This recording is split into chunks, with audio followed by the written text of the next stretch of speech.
Welcome to the Matchup by Field Vision Sports. Our expert analysis on matchups and statistics will give you the edge in betting and on your friends. Use our insights to predict NFL outcomes like nobody else and always be the smartest guy in the room. By Field Vision Sports, your podcast covering football from a unique perspective. I'm your host, Sasha Bushka, joined by Scott Bushka and Cody Alexander, as always. We're recording here on Wednesday, July 24th. It's a great day for some football. Camp's getting started. Fellas, how we doing today? Good morning, fellas. I'm great. I'm on a flight to Austin tomorrow. Going to see you guys later tonight, right? That's right. Yeah, Sasha, will you buy me a beer? I'd be happy to. On the Field Vision account. Nah, cool. I'll buy you a beer. I'll trade you a beer for a car bomb. How about that? Okay. Yeah, that sounds fair. That seems like a good trade to me. Glad we got that out of the way. But we've got a few things to talk about today. We're going to talk deeper into Havoc Ratings. It's a proprietary metric developed by Field Vision Sports. Last week we got into Field Vision as a whole. Then we'll get into a linebacker discussion. You've seen some articles coming out this week about linebackers off ball from a run stopping perspective and a coverage perspective, and then we'll get into news and notes around the league. So to start off, Scott, you wrote an article earlier this week talking about the unique way that Havoc Rate looks at players from a play-by-play basis. Just give us kind of the synopsis on that. Yeah, I'm going to try to not talk too much because I think Cody is probably the most of the brains behind our Havoc Ratings. But first of all, the name's awesome, right? Havoc Ratings coined by Cody Alexander. The reason we love that is because what better way to describe what the best defenders in the league do than create havoc and get in the way of the offense doing what they want to do. To me, there's really two unique things about the way that we're creating Havoc Ratings that are different from the way that everyone else in the league is evaluating defensive players, including our good friends over at PFF. The first is every single thing that we do in Havoc Ratings is built up using play-by-play data, which means it's using play-by-play outcomes.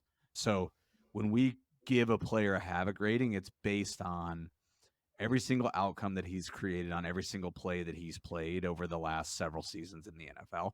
The reason that's really important is when you're using play-by-play data, it gives you a ton of context to the situation that's happening on every given play. So it allows us to do things like we did this week, which is understand what linebackers are really good at stopping the run, but really terrible in coverage. What linebackers are really good at coverage, but maybe good at man coverage, less good at zone coverage. What linebackers are just good at rushing the passer, but don't really play in coverage or stop the run super well. Same thing with corners, right? Last week, Cody wrote an amazing article around our top 5 man corners versus our top 5 zone corners, and they're actually pretty different. And you can dive deeper into that, right? Like once you're in zone, there's some guys that are amazing at playing cover 3, but less good at playing cover 2. So play-by-play data and being able to cut plays, games, seasons up into telling us what players are good at is really important. The second thing I will say, and I know we talked about our data science capabilities and just our data scientists last week, is the thing that's really important around the way we're building Havoc Ratings is it's based on actual math around what helps teams win games, right? And so when you think about the way that we valued an interception, the way that we valued a forced fumble, the way that we valued a tackle, a pass breakup, all that stuff, we didn't guess, right? We had data modelers go back and model the impact of those plays on winning and then build that into our formula. So what we would say is Havoc Rating is taking into account every single play that a player plays and based on the math that actually helps their team win. Yeah, good insights there. One thing, and maybe Cody can speak to this, but using that play-by-play method, it allows you to see a player's versatility, like a linebacker who's good against the run and in pass coverage. But it also shows you, when you look at the overall rankings, teams that deploy players to their strengths, because like a Bobby Wagner, who's really good at stopping the run, and that's what the Seahawks used him for, rises really high in the rankings based on that. So Cody, talk a little bit about versatility versus like players being deployed to just do the things that they're really good at. Yeah, I wanted to create a metric that was not just a blanket rating system that we basically have from anybody, whether it's just, hey, we're taking a anonymous poll of scouts around the league or GMs around the league. We're not just going to have an arbitrary number attached to a guy. We're not using a Madden rating system where we have attributes tied with how much awareness does this say? Things that we can't really know. We're just guessing at. I didn't want to guess anymore. I wanted to have something too to where we could actually like chop it up, that we could dive deeper. I think this offseason, I know we're speaking into the future, but this offseason, taking this data, we're going to be able to really look at player personnel decisions at a completely different way than anybody else is doing, just because we have the ability to break it down. I think a great example of this would be like a guy like Darius Williams. Why is a 31-year-old corner being signed back to the Rams? One of the biggest things, and why is he one of the better corners? Well, it's versatility. He's good in man. He's good in zone. He plays a lot of different coverages really, really well. What do the Rams do? The Rams really want to run a bunch of different things, primarily from a cover 3 shell. So even going further into linebackers, you really can separate out linebackers into 3 different categories. You kind of have your overall guys that are elite. These are your elite guys. They're good in coverage. They're good at run stopping ability. Maybe they add a dynamic into the pass rush. I think we're also seeing in the NFL a shift away from linebackers being a primary pass rusher or a primary tool in the pass rush. I think now they want edges to be that guy. We can get a solo block on a tackle, or we can move him inside, whether through a stunt or physically moving him inside to get that one-on-one blocking. So what we're seeing now, I think the Chiefs with former Willie Gay, who essentially was a walk-down linebacker a lot of the times. The Sewell brothers, not Penny Sewell, who's the tackle, but his other 2 family members, they're both kind of these walk-down guys for the Bears and the Saints. And they're these kind of de facto fifth guy when teams that are 4-3 want to get into a 5-man front. Then you have guys like a CJ Mosley, who I think is a great example of is really good at coverage. He's good at the run, but he just doesn't pass rush. They don't use him at all in the pass rush. That's what his partner in crime does. So what we can actually do, which is better than any other metric that we have, is instead of looking at arbitrary stats, like does he have sacks, what's his pressure rate, we can actually look at it on a play-by-play data point and be able to then separate that out and tell you what is this guy really good at, where are his deficiencies, and then it's obviously biased towards what the teams are doing. So now we can actually look at the schematic point of view, which is going to correlate on film, which is what you want. You want your analytics to correlate on film. Good stuff there. Scott, I'm going to give you the floor if there's anything you want to add on Havoc ratings, because Cody's starting to get into the next conversation, which is how we cut the linebackers and who's good at what. So I'm going to lead us into that, unless there's anything else you want to add on Havoc ratings. Yeah, I would just say, as we've gotten into this, there's no doubt in my mind that it's a better way to evaluate defensive players. Because it's like, I said this in the article, but like what Havoc ratings don't care about and what we don't care about is your name, where you were drafted, where you went to college, or your pedigree. Like it's literally just what you do on the field. And quite frankly, that produces some results that are controversial, but it gives us greater insight to what players are actually producing. So we're super excited about it. I'm sure it's going to take some time to get everyone else there. Like we're going to go towards Havoc rates for defense. You're going to start hearing things about threat rate from us, or threat rating, which is the same thing on the offensive side of the ball, but it's going to be the same thing based on the results the players produce on the field. Yeah, it's interesting that you say that, because guys get drafted in certain positions or go to certain colleges, and that carries with them really deep into their careers. Like I would say at least through their first contract, a lot of guys are evaluated based on, were they a first round pick, a second round pick, or were they a 7th round pick or an undrafted guy? And it's nice to have a way to eliminate some of those biases. I was listening to a podcast yesterday talking up Sam Darnold playing quarterback for the Vikings, right? And to me, he is like the poster child for top 3 draft pick, really high pedigree coming out of USC. Out of eligible players with enough pass attempts over the last 5 years, Sam Darnold ranks 37th out of 38th in terms of EPA. He's never been good, but people still think he's good because he was drafted high overall. So let me tell you who threat ratings are not going to put high on our list is Sam Darnold. Yeah, that's Sorry, I didn't really think mean to we'd take a agree shot with at most of Sam the NFL Darnold there, but Shots fired. Sam Darnold taking strays on the matchup by Field Vision Sports. When we come back, we'll get further into the linebacker conversation and the different types and archetypes of linebackers. You're listening to the matchup by Field Vision Sports. We'll be right back. Welcome to the matchup by Field Vision Sports. Our expert analysis on matchups and statistics will give you the edge in betting and on your friends. Use our insights to predict NFL outcomes like nobody else and always be the smartest guy in the room. Welcome back into the matchup by Field Vision Sports. We're talking Havoc ratings and more specifically off-ball linebackers this week. So one of the things we did this week is put out lists of like our best run-stopping off-ball linebackers and our best coverage off-ball linebackers just to demonstrate the way that we can cut those in different ways and the way teams deploy players. So I want to start with this to Cody. When it comes to playing off-ball linebacker, we're talking about like middle linebackers, weak side linebackers, guys that aren't edges. What do you think is a more valuable asset to a team? A guy who's really good in coverage or a guy who just stops the run on a consistent basis? I really think coverage ability in the modern game now has to take precedent over can he handle himself in the box. One of the things that we started seeing really towards 2010 was a shift from like 260-pound, 270-pound Mike linebackers that are essentially glorified tackles that are too athletic to move back. These are guys now that are playing edge, like are a big five. Like that's who these guys are now. They just transition them down. They're used to standing up anyway. The problem that you're starting to have in the NFL is that it's a 3-by-1 league, meaning that there's so many trips formations, and you're finding different ways to get into bunches, to get you on the running back, to get you on a tight end. Guys like Christian McCaffrey are unicorns in the sense of how good they are running in and catching the ball. But that is really what offenses are now trying to do. They're trying to find a good mix of who's the battering ram, who's that scat guy. I think the Lions are a great example of having two backs that are completely different skill sets.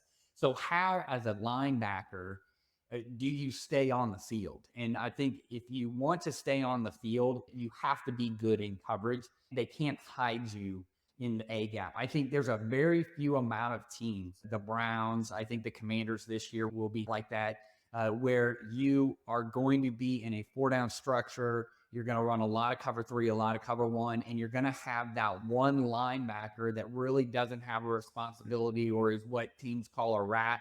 He's just a spy in the low hole. So he's right there above the A gap. I think that's why if you go and you look at what the Commanders did, Quinn learned I can't play dime on a regular basis in the NFL. It's a man's league. You're going to get washed if you have just a big safety there as your will linebacker. So what did he do? The Commanders went and got Bobby Wagner, and they went and got Frankie Luvu. What did those two guys do? Bobby Wagner is a box backer at this point, and he's probably the best at it. From A to A, there's probably nobody better in the NFL. And then you look at Frankie Luvu, who is one of our best pass rushing outside linebackers. So now you have a guy that can add in the blitz game, but doesn't really mess with Bobby Wagner. And then you're going to play man behind it a lot of times. And so to me, that's where like this Havoc rating and things, when we're starting to look at it and we can chop it up, we can really start looking at where teams are going. And so to me, at the end, coverage has to be a priority. And guys like Bobby Wagner, who are box guys, are going to have to be in a very specialty system in order to thrive in the league anymore. Cody talking dirty about football makes me gets me all excited. I can only imagine, Scott. Yeah, I can't wait to tell my wife that. I was just going to add, so this podcast is called The Matchup. We'll roll out the matchup index later as we go into the season. It is increasingly becoming a league where the best offensive coordinators hunt matchups. And if you think about the Shanahan, McVay, Kevin O'Connell, if you think about that coaching tree and that offensive play calling style, like Shanahan's legendary for just finding the linebacker on the field that can't cover and just picking him apart. And so if you at least the way I think about it is if you have a linebacker that can't cover, like I can target that and create an explosive, right? Especially if I have a guy like Christian McCaffrey, but even if I have a guy like Rashee Rice, Deebo Samuel, Travis Kelce, get them matched up on a linebacker, and they might get 5 yards of separation and run for days. Whereas like run stopping linebackers are great, but you're talking about the difference between a 2-yard gain and maybe a 5-yard gain if you have a less powerful run stopping linebacker. So I guess this is a really long winded way of saying I definitely agree with Cody on where the value is and where it's going to continue to go. I was gonna transition the conversation into like roster building because the versatility is hard to find. So do you find that teams, and I'll take this to Cody, like really look for, we need one or two of these guys that are really good run stoppers that we can play on early downs, but they're going to come off the field on third down all the time, and then everybody else needs to be a coverage linebacker? Or how do teams think about roster building in terms of linebackers that obviously you want guys that can do everything, but not everyone's going to fall into that category? Yeah, and that's the thing of like we use the word like elite probably too much. Like, what is elite? If you really go and break down like our top 10 in Havoc, we have only I think 7 of them in the top 10 are actually top 10 in run stopping ability. So you still have leeway. Like TJ Edwards, for instance, is projected to be a top linebacker for next year. He is top 20 in run stopping ability. So it just really depends on what that team wants. And I think what we're seeing now, and to go off of Scott, the dirty little secret in the NFL, and this is if you're a high school coach or even like a lower level college coach, that's going to blow your mind. But NFL teams don't mind if they get a 5-yard run, because a 5-yard run on first down, that's 2nd and 5, that's a passing down. So for them, they look at it more or less like we cannot allow explosives in the passing game. We have to be able to match up. We have to be able to run with these guys, because a 5-yard pass can turn into a 50-yard gain. But a 5-yard run is a 5-yard run. And I think that's where analytics has really helped us. We kind of had that weird kind of year where people were like, running backs don't matter. And basically everybody's sitting here saying we're going to be playing 7-on-7 in a decade. That's absolutely not true. Most coaches will tell you, like, you have to have a run game, right? Running the football allows you to win games, but passing is what's going to score points. That's what's actually going to eventually get you to the W column. You run to win, right? When you hold the lead or you need to control the game, that physicality, you still have it. I do think too, with the hybridization of the defenses, and we've seen this go pendulum swing back and forth in the NFL too.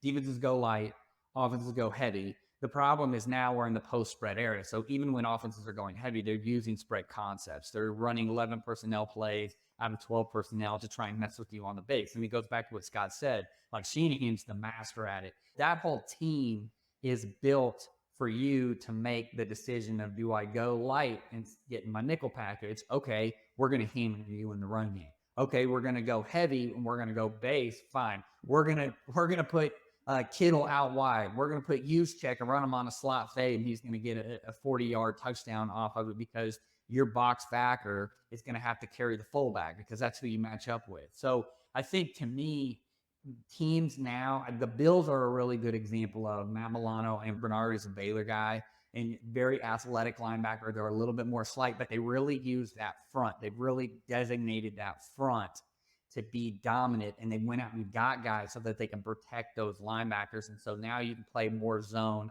eyes on the football, and kind of run and hit mentality. Yeah, it's interesting stuff, to say the least. And it's interesting to see how the game changes and personnel. You said it right there. If every defense is going to play nickel and try to play dime at times, the offenses are going to go bigger. And it's just that constant cat and mouse game, which you love to see. Since both of you agreed that pass coverage is the most important in your opinion, and I'll go to you first, Scott. Who is the best pass coverage linebacker in the NFL? Is the question best pass coverage linebacker or best linebacker overall? I'm asking right now, best pass coverage linebacker. Look, our Havoc ratings have CJ Mosley as the best pass coverage linebacker. I have no reason to dispute that. I do think, and I'm sure Cody's going to go here and talk about this, I do think, like, when you talk about versatility and chess pieces and someone who you have the ability to, like, cover different types of guys, but also, like, play effectively in the run, rush the passer effectively, and create explosive plays on the defense, like, I would go to a guy like a Fred Warner in terms of, like, a most versatile, like, all-around linebacker. That is not shocking news, given everyone else feels the same way.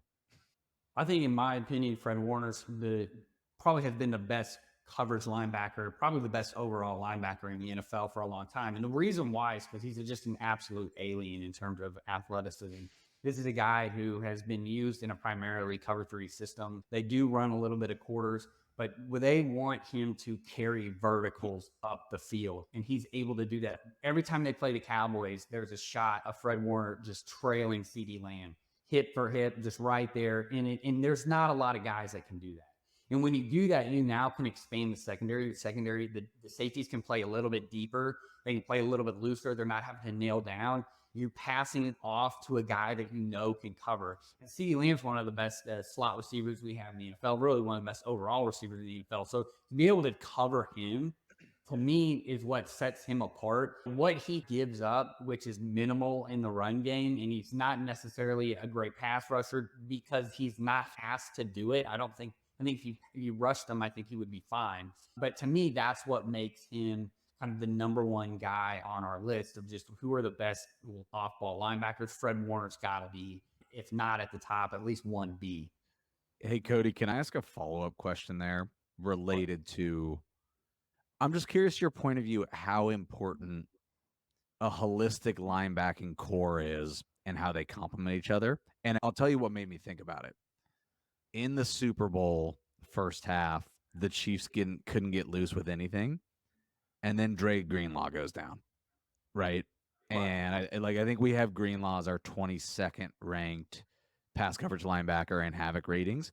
But it seemed like, I don't want to say the Chiefs exposed Warner, but like Warner had a more difficult time dealing with, I'm picturing Travis Kelce, like on several of those crossers on those drives late in the fourth quarter and overtime. Like, it seems like Warner had a harder time dealing with the Chiefs once Greenlaw was out. So I'm just curious your point of view on like how important that compliment is for the 49ers and like overall.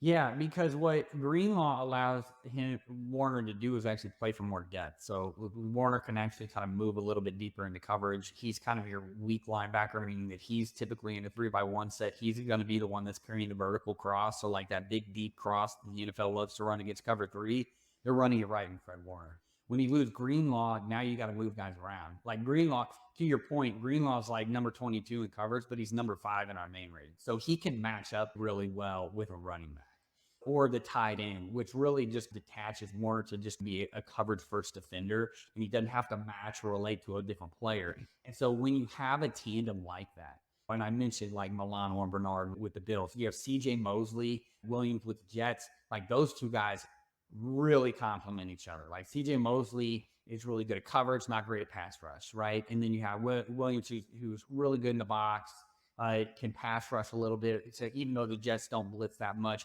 but you have these when you really start breaking it down of like who have the best tandems. And I mentioned the Commanders with what they're looking like, what they're trying to do. Linebacker to me is like a running back of the offense. Like you need to have a battering ram and then you need to have kind of a gadget guy, right? That's how it works. And that's the same thing on defense because those are the guys that are matching up in that box and they're in that area. So that to me, the tandem and how they're both implemented to complement each other is really, really important in the modern game.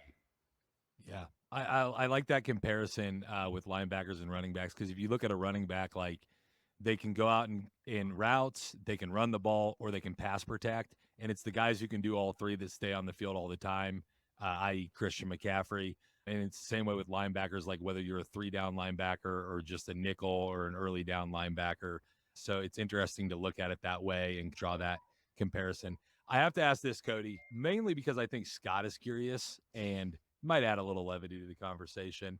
Can you describe what an alien is and potentially give us some of your favorite aliens?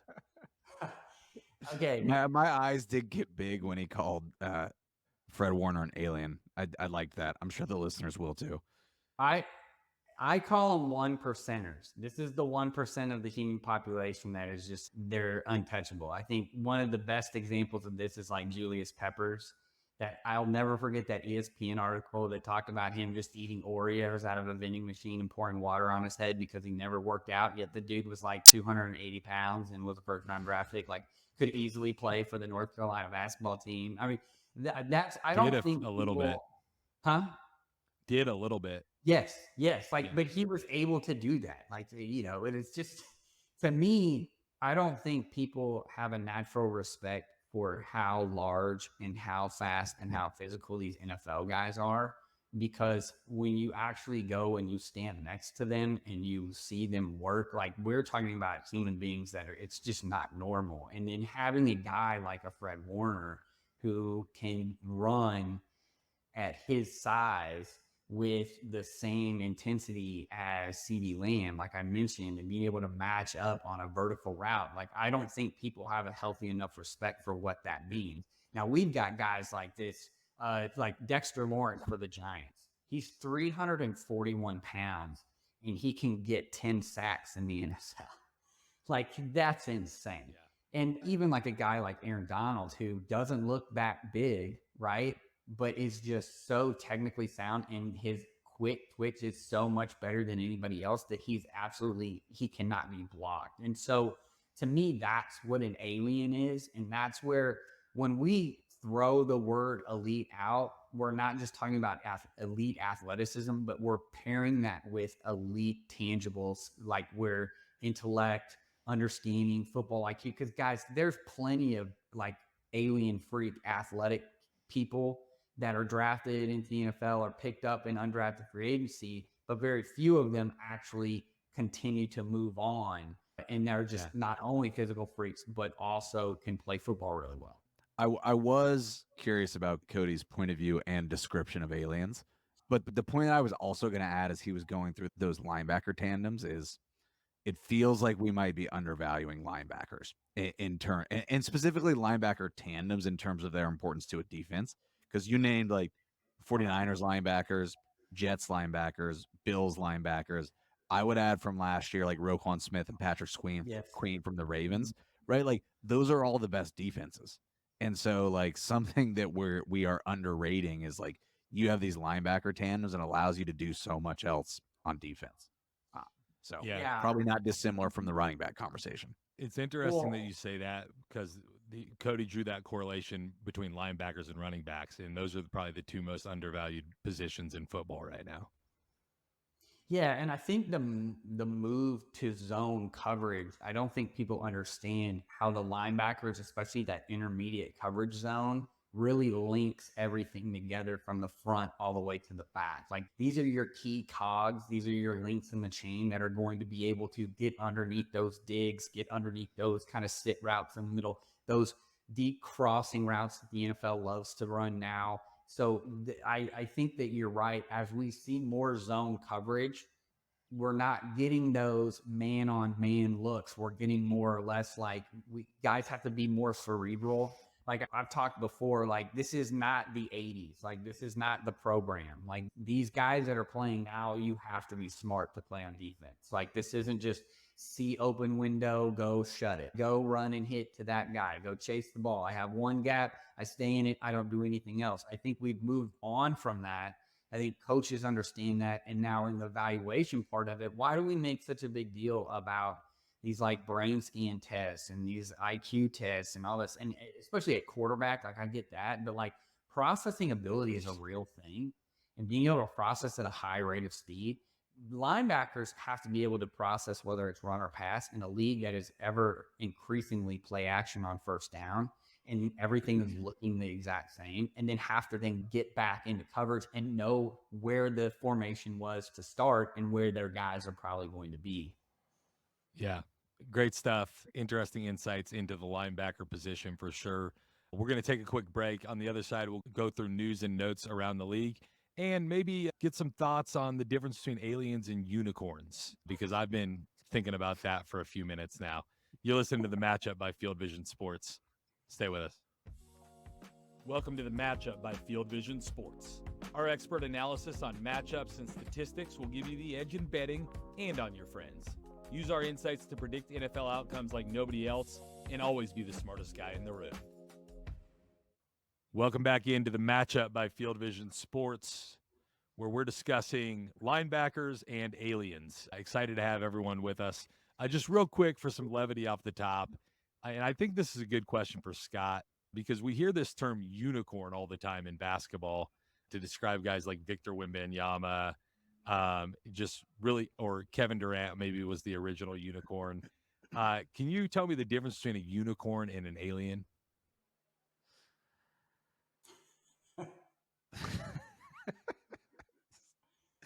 The entire time that Cody was talking about aliens and Fred Warner, all I could think about was Wimby. And you would actually think Wimby's a unicorn, although Nike, my former employer, has told us through their advertising that he's actually an alien. So Okay. yeah, I don't know. Maybe the technical definition, and we can. I don't know. Do you want me to write an article about this? Is that why you're asking? I feel like an alien is something we've never seen before, but there's like they travel. There's like more than one of them, and a unicorn, in theory, should be one of one because it's like unicorn. Um, Uh, but like I feel like there can only be one unicorn in each sport, like one in basketball, one in football, one in baseball, etc. So I guess the question would be like, if Fred Warner is an alien, Cody, who is your only unicorn in football? Oh, it's Mahomes. It's the only one. I like that. There is no. He is one of one. Everybody would. It doesn't matter who your starting quarterback is, who you have on your team. If you had an opportunity to go get Patrick Mahomes, you would go get him right now. The guy does stuff that is not physical. It looks like it's not physically possible, but he does. Yeah, we training camp videos coming out. That throw to Xavier Worthy the other day was pretty nice. Not to belabor Do you- this argument, we're gonna. I was just gonna Not to- ask if you think it's okay for unicorns to have a bit of a gut and be like 10 to 12 pounds overweight. I think that that's the point. Like Yeah. he has the dad bod, and everybody like you're just like he should not be that, and but he is, and he outruns Yeah. people, and he finds ways to get extra yardage. It's just every time you watch him, you walk away, and you're just like you feel as less of a person. Like you're just like how is he just that good at that, and that's just amazing. Yeah. So to put a bow on it, aliens, elite athletes, great physiques, unicorns, not necessarily, but unique in their own way. I feel like that's one good. of one. Yeah. Although I think the uni might just have to do with the fact that they have one horn, not the fact that there's only one of them.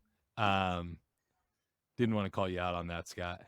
Hey, Sasha, I read like 6 kids' books a night. Unicorns are referenced a lot. So I actually feel like I'm one of the most foremost experts on this topic. I also can't the talk. most foremost. I love that. Real quick, there's some NFL news and notes around the league as far as contracts go, with training camps getting started up and all of that. CeeDee Lamb is officially holding out with the Cowboys potentially till week 1. He's due $18 million on his current contract, wants a new deal on the last year of his extension. And Brandon Ayuk is holding in. He's not getting a new contract, but he is reporting to camp. There's potential that he could be traded. Just I'll frame it this way, and I'll let either of you take it. Who's more likely to not be on the field for their respective team week 1? CeeDee Lamb or Brandon Ayuk? I think Ayuk. I think the Cowboys have to do something with CeeDee Lamb. If they don't, they're in big trouble. They name the other receivers. And, I live in Dallas. I can name you, that's the thing is like, if you don't have CeeDee Lamb rolling out there, this is already a team that did absolutely nothing in the offseason. They didn't bring really anybody in other than a few linebackers that are just guys that had some ties to Zimmer. But you look at this roster and they really didn't do anything. So you take CeeDee Lamb off of this, what does unless they're just trying to find a way to get rid of Dak Prescott to get him to have a bad year and just be like, see, we told you guys. And then really it was because he didn't have CeeDee Lamb. He's going to be the one that is going to be playing in week 1 for sure. Yeah. I agree with you. However, do you think it'll be on a new contract, or do you think he gives in and plays on the contract he has? I think that he's just forcing the issue. Jerry always pays those guys. I think they're gonna find a way to pay him. They're gonna I think they know they have to, and they have to do it sooner rather than later. But it's just, I think the problem now is that they've got a log jam, which I feel like we talk about this every year with the Cowboys. There's just a log jam with people that need money. And Dak needs a new contract. CeeDee Lamb needs a new contract. For good old time's sake, they brought Zeke Elliott back just for one last ride into the sunset. I mean, it's just like, it's a zoo here. And I feel like they'll get it done, and then they'll figure out the Dak thing during the season. Cody, do you feel like Jerry should consider dropping out of the race like Joe Biden did? That will never happen. I just look, man. He's gonna be like, look, his mentor, and he will tell you this. His mentor is Al Davis. Like he loves Al Davis. Like he's going to die in that position. Like you are going to Yeah. like take it out of his cold dead hands. Like he is not going to leave running the Cowboys. That is his life. That That's is who he I'd love to follow up on that, but that is as far into politics as you will ever hear the matchup by Field Vision Sports get. So Yes, I No, would please. love I'm to just, question it's those not even, guys. it's just an age thing. It's just an age thing. Yeah. And Yeah, I'm absolutely. I'm worried about the Cowboys, some of the Cowboys' decision making. That's all. Yeah, that's a fair assessment. And Stephen Jones, the VP, is out there. But right now, Jerry's in charge. Real quick on the defensive side, the Jets trade for Hassan Reddick this offseason with the understanding that he would get a new deal. He doesn't get a new deal, and now he's not reporting to camp. Are you surprised with the way this has played out? And who do you think's at fault here? I'll take that one because I'm passionate about this. And it's not exactly, Sasha, your answer, but I like my personal opinion is the Jets culture is in shambles. It starts at the top with their fearless quote unquote leader, Aaron Rodgers, and some of the shenanigans he pulled with mandatory mini camp and the way that Salah dealt with it. But like this is just Hassan Reddick signing there, everyone being excited about it, and then him never showing up to OTAs, never showing up to mini camp, and now not showing up to training camp. To me, is just it's just um, another example of how the Jets don't quite have like as tight of a ring around their culture and their team as you would want for someone who's supposed to be a contender in the AFC. Yeah, I agree with that. And I'm normally like a player play out your contract guy. And so I don't know that like they should have had to give him a new deal. But if you trade for someone under the understanding that they're expecting a new deal, you have to know that something like this could happen. Yeah, I just think it's odd too to trade for a guy knowing that he's on last year's deal, looking for an extension, and then being like, "Oh, well, we really wanted you to play this out." Typically, you will see that like if they traded like maybe right now as Cam starting, or maybe at the end of September when you have the trade stuff pick up. It's like, no, you're going to come for us. We'll see it out, then we'll work through it through the season. Where you have that excuse of like, oh, well, we're in season, we can't really work on it as like we want to. But you've had this now for a while. It is an interesting. It's just they have a good defensive line even without him. This was going to be that last piece of just, I think that they were trying to do is get with the 49ers and obviously their sister schemes, but they really want that dominant D line, cleans everything up. This is a defensive roster that might be one of the better in the league. And it's like, you don't know what you're going to get from Rodgers. Do the right thing and make sure your defense is elite. Yeah. Yeah. Yeah. And I feel like there's a lot of people would say like it doesn't matter. Like the thing like talking about culture is BS and maybe it turns into one game he misses, etc. I would argue, and maybe this is the bad example, but like Chris Jones held out for the Chiefs last year, didn't play in the first game. They lost against the Lions, and that could have, in fact, it did in many ways. A loss in week 1 or week 2 can cost you home field advantage. It can cost you a chance at the Super Bowl. Again, maybe it's a bad example because the Chiefs went on to win the Super Bowl, but they also have the one unicorn in the league, Patrick Mahomes. So I just don't think it's a distraction that a team like the Jets can afford. Yeah. We'll close on this. I don't want to take a lot of time on the QB market, but everybody's always interested in it. Jordan Love, there's a good chance he ends up as the highest paid QB in the league before this season starts. And Dak Prescott has the best agent of all time to have like a no tag, no trade clause going into the final year of his deal where he's going to reset the quarterback market next offseason. And you guys can tell me if you disagree with this, but I think the reason that Dak's not getting an extension in Dallas is because he knows how much leverage he's going to have next offseason, and he's the one who doesn't want to sign it, as opposed to the CeeDee Lamb situation, which is a little bit different. Any thoughts on the QB market and where it's going? Yeah, I think the back half of that year probably was one of the better quarterbacks in the NFL. I think he deserved. Look, I mean, the Packers. It's like That's what they do. They find quarterbacks, they let them sit for 4 years, and then 3 or 4 years, and then they throw them in there, and then they're Pro Bowl guys. And I think the problem with Dak has always been that he's not elite, but he's not average. So like he's in that kind of purgatory where you maybe think that you can do better, but then you're never going to be drafting like at the top of the draft to actually get that premium guy. And so I think that's the problem with Dak. And the market is the market. I mean, people were losing their minds about Trevor Lawrence, but that's the market. Like if you want Trevor Lawrence is a lot in a similar situation with Dak.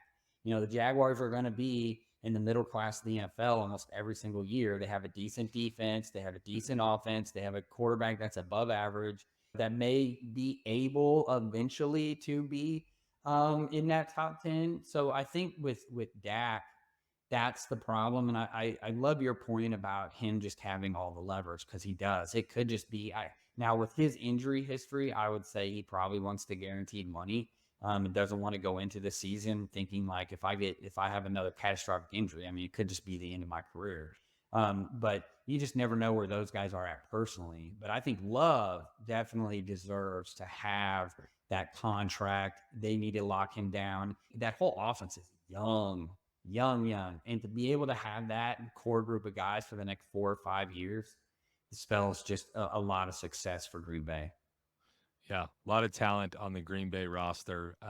Heard from a guy actually after listening to our last podcast that said he was going to go lay $20 on the Packers to win the Super Bowl this year. So interesting stuff there for sure. Anything to add for the listeners, guys? Nope. I'm good. All right. That guy better hope Jeff Halfway's a good D coordinator. You've been listening to the Matchup by Field Vision Sports. Check us out on Twitter at FieldVisionMI, or on X as they call it. On Instagram at FieldVisionSports and at FieldVisionSports.com. We loved having you. We'll see you next time. Thanks for listening. Welcome to the Matchup by Field Vision Sports. Our expert analysis on matchups and statistics will give you the edge in betting and on your friends. Use our insights to predict NFL outcomes like nobody else, and always be the smartest guy in the room.